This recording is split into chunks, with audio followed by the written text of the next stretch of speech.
Welcome to Pet Problems Solved. I'm Dr. Jo Righetti, animal behaviourist.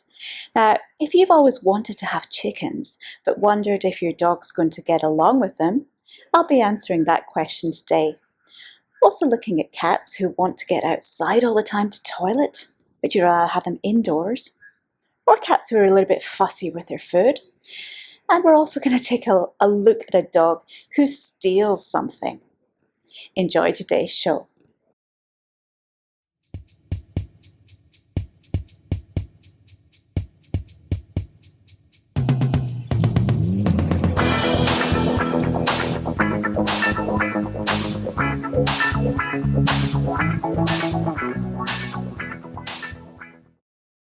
Tim in Sydney has emailed me to ask, why does my dog like to steal my socks?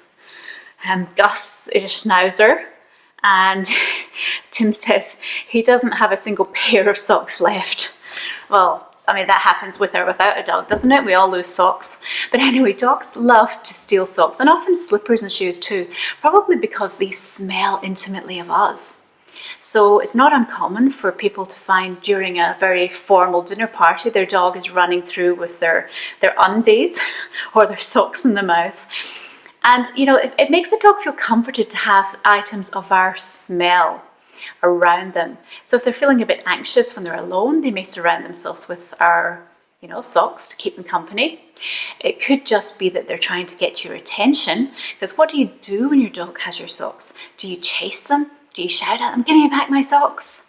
In that way, you are giving that behaviour attention, and that will reinforce it. So you want to remove that attention.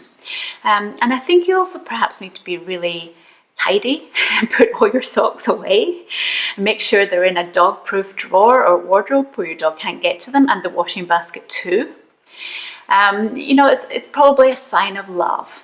One of the best questions I ever had was a man who called me up when I was in a radio show saying, I know where the odd socks go, Joe. I know where they go. And I'm like, where do they go?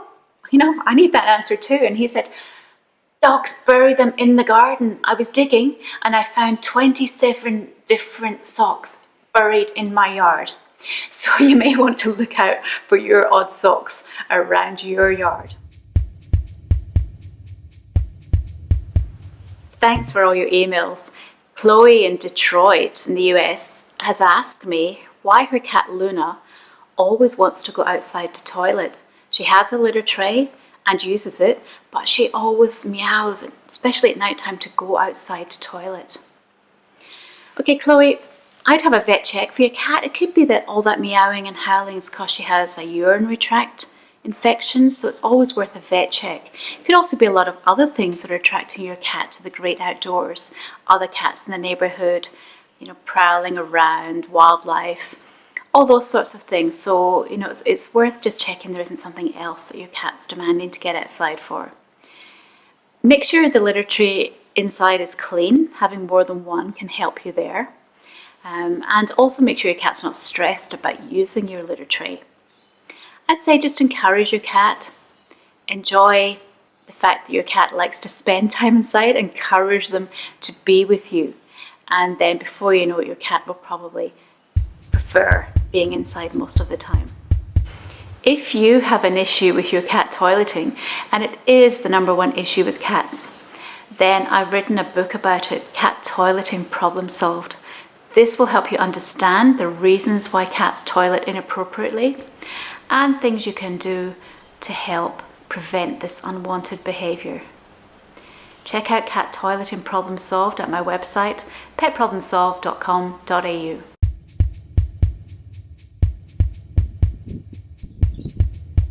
Jean, who's in Canberra, has asked me about her cat Milla, who's a Boer Miller.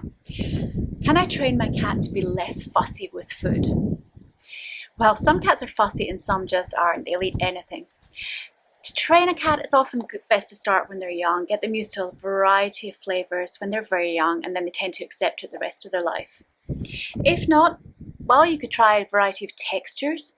You could try to warm their food up a little bit to room temperature, like you might be keeping it in the fridge and it's very cold.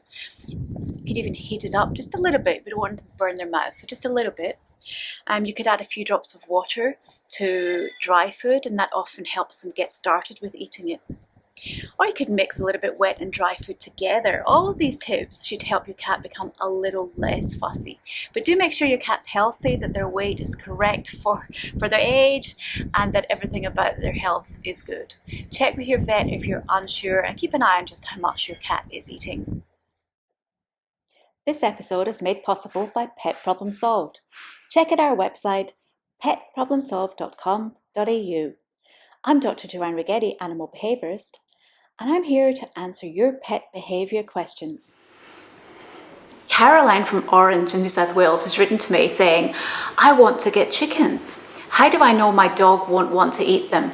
Piper is a 5-year-old cattle dog. He's never chased birds, but I'm really unsure about chickens. I wouldn't want them to get hurt. No, I wouldn't want them either. I have chickens. I also have my chili dog. And just to warn you, it did take me about 3 months before I allowed Chili to be alone with chickens when I wasn't there to supervise. So it's about going gradually, introducing them gradually. Keep your dog on a lead. Perhaps keep your chickens in a safe place like a coop to start with. You can let them free range later. So your dog's getting to know the chickens' sounds, their smells, their movements.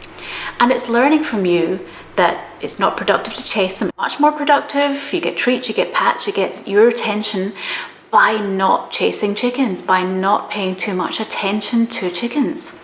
So over time your dog learns this. You do it at different times of the day, different parts of your yard if your chickens are going to free range, never allowing your dog to chase them or to go up against the fence and try and round them up. If your dog does have a lot of energy and does love to chase things, make sure you satisfy that drive elsewhere. Nothing to do with other animals, just looking at ball throwing, frisbee throwing, maybe an agility course, using up the energy so they don't have to use the chickens as an energy outlet. With time and patience, dogs and chickens can get along together. But every time you introduce new chickens, you may have to go through a shorter procedure, but they've got to recognise each one individually as family members. And I've found that chickens have a way of protecting themselves. If my dog comes too close, they'll actually go for the dog, which makes her a little bit hesitant around chickens now. In fact, she doesn't even want to make eye contact with them. She looks away as they come near. But all in all, it's a good relationship, but we did work hard on it. Those first 3 months are tough, but well worth it for the beautiful eggs that you get. Thanks for watching or listening to Pet Problem Solved. In my podcasts, I go into these issues in a little bit more depth, but you can also check them out on our website, petproblemsolved.com.au. If you have a question you would like answered, send an email to info@petproblemsolved.com.au. Look after your pets.